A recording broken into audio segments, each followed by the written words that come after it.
Welcome to the Flavor Breakdown, the place where food science gets explained simply.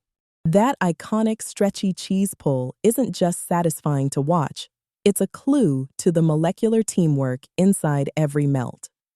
Today, we're breaking down what makes cheese pull apart in long, gooey strands.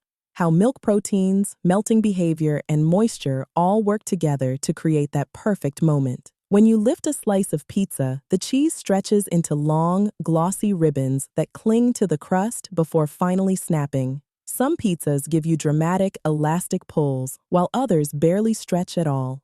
Even the same cheese can behave differently depending on how it's melted. This is the structure of cheese revealing itself.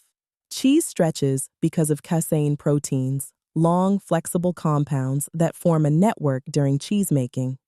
When cheese melts, this protein network loosens but doesn't fully break apart, allowing it to flow while still holding together. Mozzarella is the king of cheese pulls because it's made with a process called pasta filata, where the curds are heated and stretched, aligning the proteins into long strands that behave like edible elastic. The right amount of moisture and fat also matters. Too much water, and the cheese becomes soupy. Too little, and it turns rubbery. Temperature plays a role too. Melted cheese stretches best when it's hot enough to flow, but not so hot that the proteins tighten and break. For the best cheese pull at home, use low-moisture mozzarella, keep your pizza hot when slicing, and avoid overheating the cheese so the protein network stays flexible.